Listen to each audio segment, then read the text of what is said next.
The night Renata Bloom found out her husband was a liar. She was wearing the gray wool coat he always said made her look like a substitute teacher. She hadn't planned to be at the Meridian Hotel that Thursday evening. She'd been in Cincinnati for 11 days, a project management conference that had stretched longer than anyone anticipated, because the keynote speaker had a cardiac event on day 3, and the entire schedule collapsed like a row of dominoes. She'd rebooked her flight twice. She'd missed her daughter Chloe's school play. She'd eaten room service pasta 3 nights in a row and cried about it once, around midnight, with the TV on low. When she finally landed back in Chicago, all she wanted was a bath in her own bed. Her husband, Elliot Bloom, had texted her at 7:14 p.m. "Can't pick you up, babe. Back-to-back depositions tomorrow and I'm buried. Take a rideshare? I'll make it up to you this weekend." He was a corporate attorney at a mid-sized firm downtown. Back-to-back depositions. Of course. There was always something. Renata had taken the rideshare, but the driver had gotten confused about which terminal, and then there was a delay on the highway, and when he finally dropped her off, he was apologetic, and she was tired, and she accidentally left her laptop bag in the back seat. She didn't realize it until the car had already pulled away. She called the rideshare app, reported the lost item, got the automated confirmation message that someone would be in touch within 24 to 48 hours. Her laptop bag had her work computer in it, and her backup drive, and the notes from 11 days of conference sessions she hadn't yet transferred anywhere. She stood on the sidewalk outside O'Hare, suitcase beside her, the November wind cutting right through the wool coat, and thought, I cannot lose those files. The rideshare app told her the driver's next stop was a hotel pickup, the Meridian, on Michigan Avenue. She knew that hotel. It was 14 blocks from their apartment. She called a cab. She told herself she was just going to grab her bag. 5 minutes. In and out. She almost didn't recognize him at first. Elliot was standing near the concierge desk in the hotel lobby, and he was laughing. That full, unguarded laugh she hadn't heard in probably 2 years. The one that used to make her fall in love with him at dinner parties. He was wearing the navy blazer she'd given him for his birthday. His hand was on the lower back of a woman in a red dress. Renata stopped walking. The woman leaned up and said something into his ear, and Elliot turned his face toward hers and kissed her. Not a peck, not a greeting. The kind of kiss that takes a moment to finish. There were maybe 30 feet between Renata and her husband. A cluster of guests with luggage carts moved through the lobby between them. A pianist in the corner was playing something instrumental and unhurried. Renata stood absolutely still. She was aware, in a detached and almost clinical way, of several things happening inside her at once. Her stomach had dropped. Her hands were cold. There was a pressure behind her sternum that she associated with the moments just before crying, though she wasn't crying. She was just standing there in her gray coat, with her suitcase handle in her right hand, watching her husband be happy. He didn't see her. She looked at the woman. Late 30s, maybe. Dark hair pulled back. The red dress was the kind you wear when you want to be looked at. She was laughing now, too, her hand on Elliot's chest, fingers curled slightly into the lapel of his jacket. Familiar. Comfortable. How long, Renata thought. It wasn't even a question in her mind. It was just those 2 words, flat and heavy, sitting at the bottom of everything. How long? She turned around. She walked back through the revolving door. She stood on the sidewalk again and looked at the street and breathed. Her phone buzzed. The rideshare driver was texting her. He'd found her bag. He was actually still in the hotel parking structure. She could come get it. She texted back, "Coming now. Thank you." She went around to the parking structure entrance. She did not go back through the lobby. She collected her laptop bag from the driver, thanked him, gave him a 5-star rating and a cash tip because her hands needed something to do. Then, she got in another cab and went home. She'd met Elliot Bloom at 29, at a mutual friend's birthday party in Wicker Park. He'd argued with her about a book she loved, not rudely, but with genuine conviction, and she'd argued back. And it had gone on for 40 minutes until someone turned the music up too loud to talk. He'd found her number through their friend and texted her 2 days later. "I finished it. You were right about the 3rd act. Can I buy you coffee to concede?" She'd thought. This is the kind of man who knows how to lose gracefully. That had seemed like it mattered. They married when she was 32. Elliot was 35. The wedding was in October, outdoor ceremony. Everyone said it was too cold, but the photos came out beautifully. Chloe was born 14 months later. They bought a condo in Lincoln Park, then a house in Evanston when Chloe started school. It was a good life. It looked like a good life. Renata had understood, somewhere around year 4, that looking like a good life and being a good life were not always the same thing. But she'd told herself that was just the maturation of marriage. That was what everyone experienced when the early glow settled into something more functional. She'd told herself that the distance she felt wasn't distance. It was just routine. It was just two people working hard and raising a child, and not always having the energy to be electric for each other. She'd told herself a lot of things. She didn't say anything to Elliot that night. He came home around 10, smelling like he'd recently showered at a gym, hair slightly damp. He kissed her on the cheek. He asked if the conference went well. He opened the refrigerator and stood in front of it for a long moment like he was waiting for something to recommend itself. "Tired," he said, which was not an answer to anything she'd said. "Yeah," she said. She watched him from the kitchen doorway. He was pouring himself a glass of water. He was standing in their kitchen, in their house, in the blazer she'd given him for his birthday. He looked exactly like her husband. He looked exactly like a man who had been doing depositions all day. She went upstairs. She took a bath. She lay in the dark in their bedroom and listened to him move around downstairs. And she thought about the woman in the red dress and the way his hand had rested on her back, like it knew the shape of her, like it had rested there many times before. She didn't sleep until after 3. In the morning, she made Chloe's lunch and drove her to school and came home and sat at the kitchen table with her coffee and thought very carefully about what she was going to do. She did not make a scene. She did not go through his phone. She did not confront him at the dinner table with shaking hands and a voice full of tears, while Chloe was upstairs doing homework. What Renata Bloom did, instead, was think. She was a project manager by profession and by temperament. She had spent 12 years learning how to look at a complicated situation, identify the variables, and build a plan. She was very good at it. Her company trusted her with their most difficult clients, the ones who changed their minds, the ones who had unrealistic timelines, the ones who said one thing and meant another. She was good at those clients because she never reacted to what they did in the moment. She always waited until she understood the full picture. She gave herself 3 days to gather the full picture. The first thing she did was call her college roommate, Petra, who was now a family law attorney in Minneapolis. She called on her lunch break from her car, parked on a side street near her office. She did not cry on the phone. She explained what she had seen, and she asked Petra to explain to her, in plain terms, what her legal position was. Petra was quiet for a moment after Renata finished. "Okay," Petra said. "First, I'm sorry. I'm so sorry. Do you need me to come?" "Not yet," Renata said. "Tell me what I need to know." What she needed to know was this. Illinois was an equitable distribution state, not community property.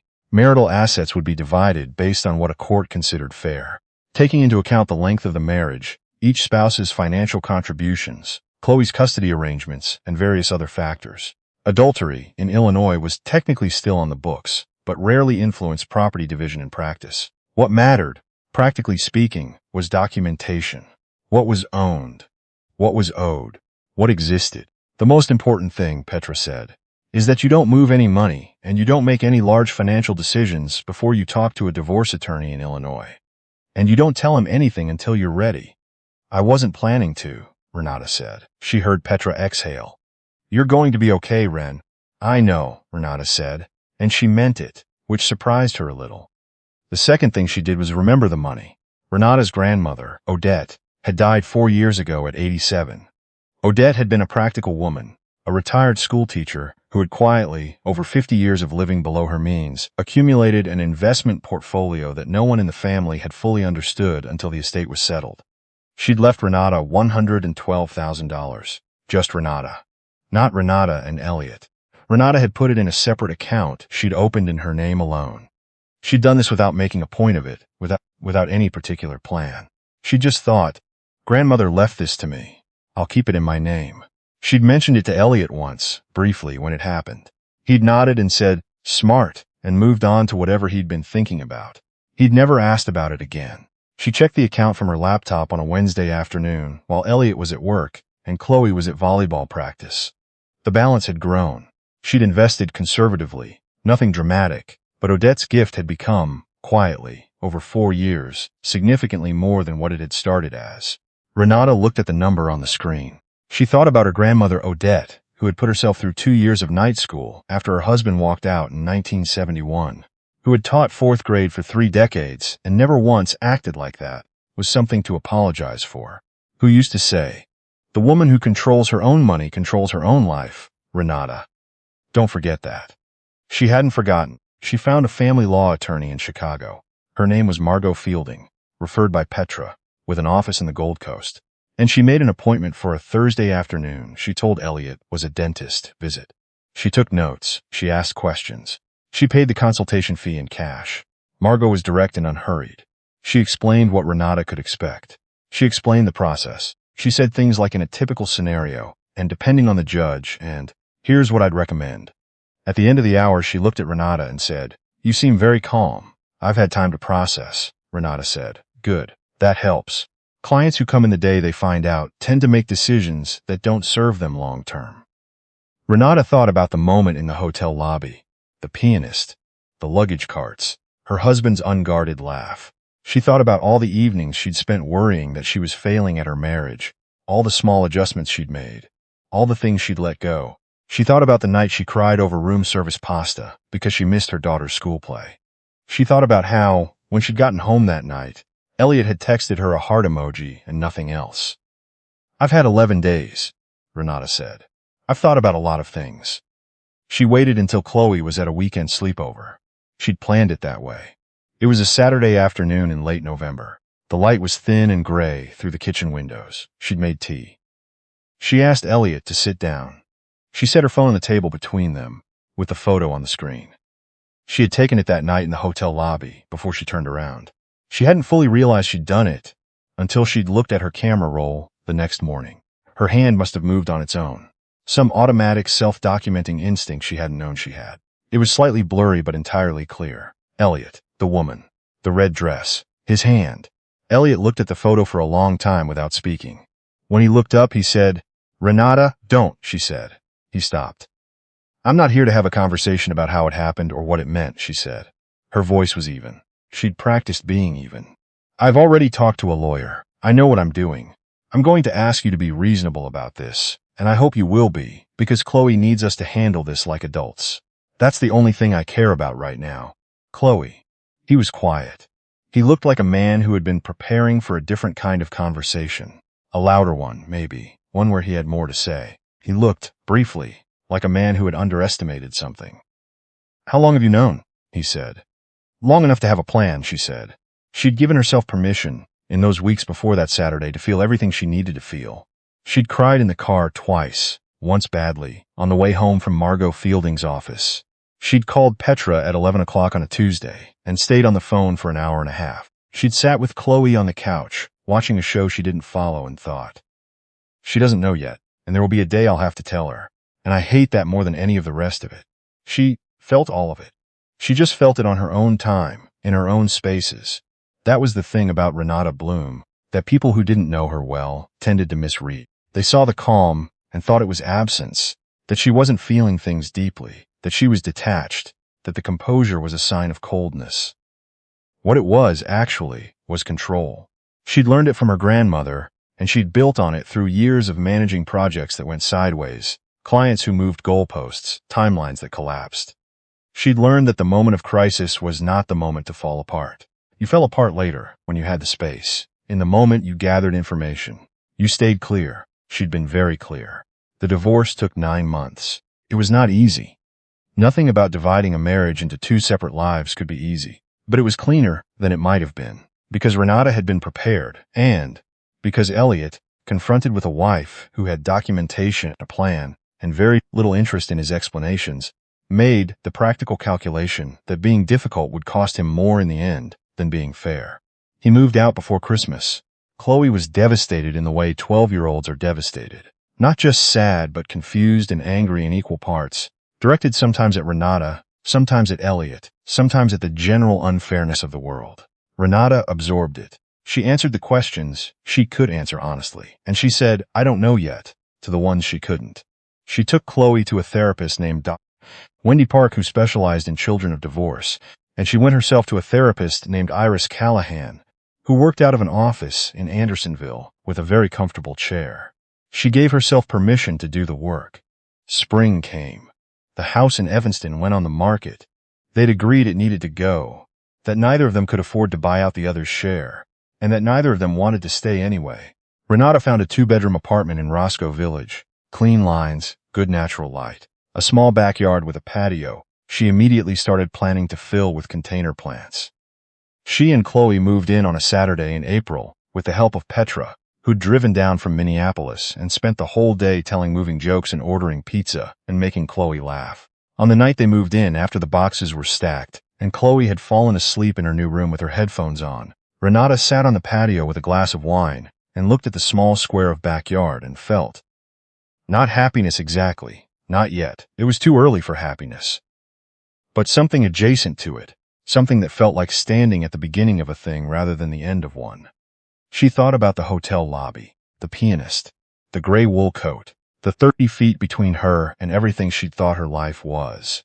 She thought about standing on that sidewalk afterward, laptop bag in hand, calling a cab. Not because she had it figured out, not because she wasn't devastated, but because she'd understood in that moment that the way she handled the next few minutes would set the tone for everything that came after, that she had a choice about who she was going to be in this, that whatever Elliot Bloom had done, the story wasn't over, and she was still the one writing it. She'd chosen to write it carefully. Grandmother Odette used to say that the woman who stays quiet when everyone expects her to shout is the most dangerous person in the room. Renata had always filed that away as a slightly dramatic thing to say. She understood it better now. She'd enrolled in 2 additional certifications over the winter. She'd had time, with the divorce proceedings and the long evenings and the need for something to occupy her mind that wasn't grief. One was in strategic operations. One was in executive project leadership. Her company, when they found out, offered her a senior director role she'd been informally passed over for twice before. She took it. She did not think about Elliot every day. By summer, it was a few times a week. By fall, it was occasionally, usually triggered by something small, a song, a restaurant, a particular quality of October light. She let herself feel those moments when they came, and she moved through them. She did not hate him. She wasn't sure she had time for hate. There was too much else to do. The following spring, Chloe was 13 now, starting to seem more like herself again, laughing easier, signing up for the school play she'd been too sad to do the year before. Renata had lunch with Petra in Minneapolis, because she'd been up there for work anyway, and they'd made the plan months in advance. They sat at a restaurant with good bread, and took too long to order because they kept getting distracted talking. So, Petra said eventually, "How are you, actually?" Renata thought about it for a real moment. "Good," she said. "I mean good, not performatively good." Petra looked at her. "I believe you. I think," Renata said slowly, "that I'd been in that marriage for so long that I forgot I was a person in it, not just a function, and now I remember." Petra nodded. She'd heard a lot of things like this over the years, in her profession, but the way Renata said it, matter-of-factly, without drama, made her pause. "What do you remember?" she asked. Renata broke off a piece of bread. "That I'm pretty good at being on my own side." The patio in Roscoe Village had, by that second spring, become the thing she'd envisioned. Tomatoes in deep pots, lavender along the railing, a small lemon tree and a planter that she knew was probably too ambitious for a Chicago winter, but that she intended to bring inside and try anyway. Chloe came out one Saturday morning to find her mother drinking coffee and reading in the early sun, and she sat down across from her and stole the last of the coffee without asking, the way she'd started doing, and they talked about nothing in particular for half an hour. The school play, a book Chloe was reading, whether the lemon tree was going to make it. Renata looked at her daughter, 13 and fierce and still figuring everything out the way 13 is. She looked like herself. She looked slowly and unevenly, like someone who was going to be okay. Renata thought, "That's enough. That's the whole thing, right there." She'd stood in a hotel lobby in November in a gray wool coat and watched her marriage end, and she'd turned around, and she'd walked out, and she'd known. Not all at once, but gradually, the way you know the things that matter, that she was not going to fall apart over this, that she was going to do what she'd always done when a project collapsed and the timeline was impossible, and everything looked like a disaster. Figure out what she actually had, protect it, and build. She had more than she thought. She always had.